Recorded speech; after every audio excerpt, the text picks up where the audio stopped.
You can't be serious. I'm very serious. Hillary, I don't love Dottie. She's carrying your child. And I just told you she's leaving town.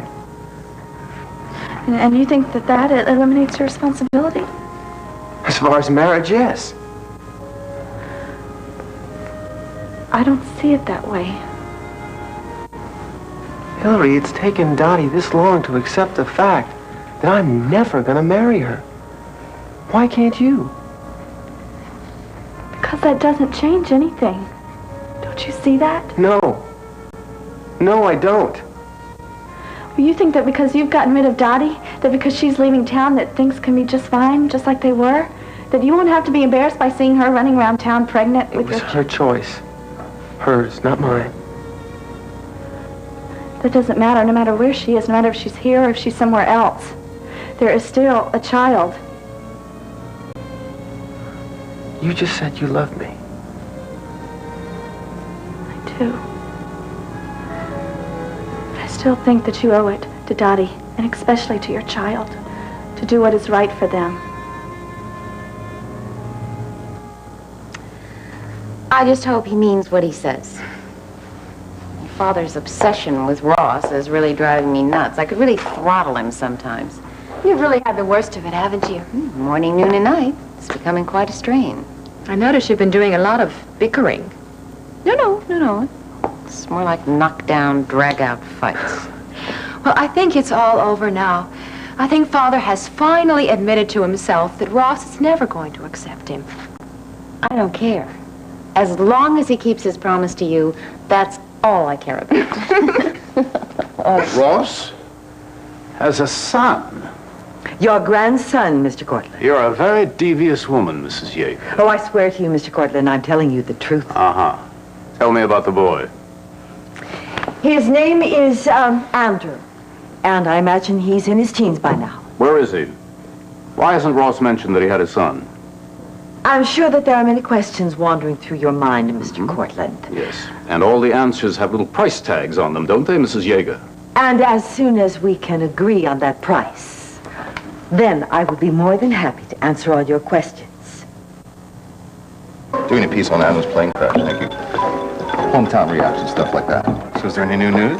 Matter of fact, there is, from a colleague of mine.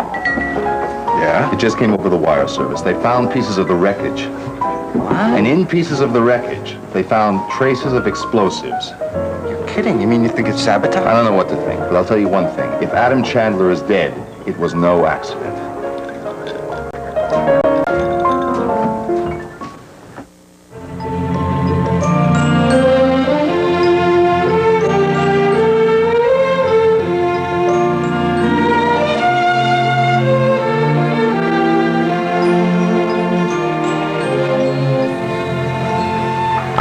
No. Honey, I know it's a lousy break. I really do, though. I have lots of work to do on this next set of shows. Look, I'm in the cafeteria with Liza right now, so I think we're going to have some time to work on it anyway. Well, don't work too hard. I guess I'll just see you when I see you. Yeah, I guess so. Sorry. Bye. Bye.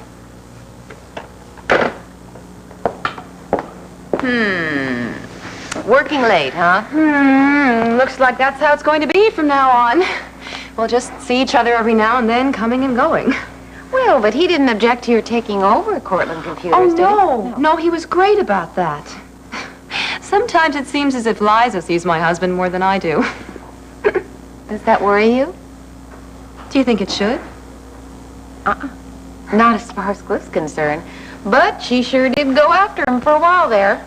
Yes, well, Liza was just a confused, mixed-up kid back then. Your marriage was kind of confused, too. Yes, but we've all grown up quite a bit since then, even Liza. And she's quite a bit of help to him down at the studio now. Well, you still thinking about that Jenny story? Well, I'm kind of sorry I didn't go through with it. I had the inside track. Oh, I'm kind of sorry I talked you out of it now. Well, no.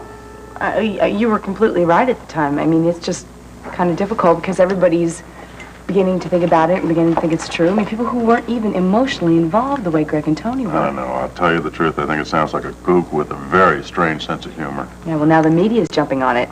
You know, when I was there, Greg got several calls from people asking him about the sightings of Jenny. Could have had a scoop. Yeah, well, sorry about that. No, it's all right. I can live without being Brenda Starr for a day. Well, I sure hope you can. Boy, I can use your help. Boy, you're really hungry, aren't you? Yeah, I can tell you when the last time I ate was. Well, what's going to be our next subject? Well, I was thinking of doing a whole section on mouth-to-mouth resuscitation. Well, that's good. People think it's like on TV shows. Yeah, there's a whole lot of problems. I think if I went through the whole procedure step by step, it'd be easier, because there's a lot of problems that occur, you know. There's techniques when it comes to doing it with children. There's the positioning of the head that's very important. You have to cover both the nose and the mouth.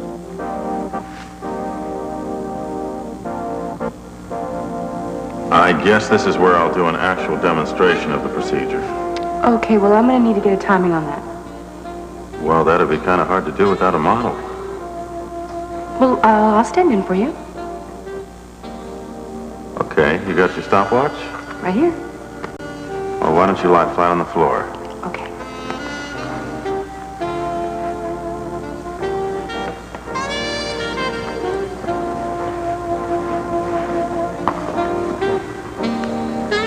Start it now.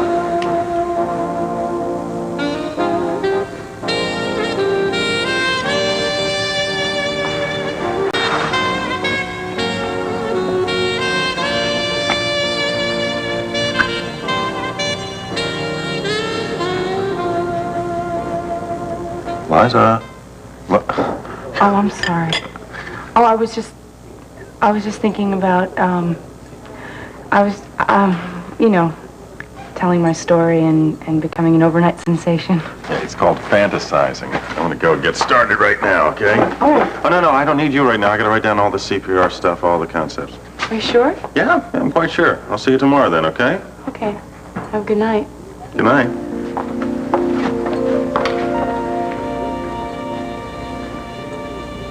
So there's still no sign of survivors? Not a trace. As of now, Adam and the pilot are presumed dead.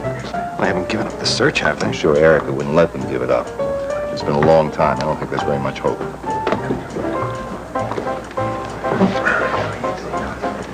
Here's a guy I should talk to. Excuse me. Ross, Mike, what are you doing here? I'm doing a story on your uncle's plane crash. Oh, yes? Well, that's a private matter. I really don't want to discuss it with the press. Okay. No, and I'm really surprised that you've taken an assignment like that. Why? Well, when it comes to talking about Adam, I really don't think it'd be objective, do you? My publisher's not interested in my private opinion. Yes, but don't you think some little of it might creep in, Mike? Wait a minute. Did you know that they found traces of explosives in the wreckage? Yes, I heard that. Well, that's the slant I'm trying to take here. Who's responsible? I'd like to find out myself. Do you have any theories? Someone who might have had access to the plane before it took off. Well, I'll tell you something, Mike. You might be thinking of talking to Joanna Yeager. She was seen boarding the plane before it did take off. It's a little too soon to set a price, Mrs. Yeager.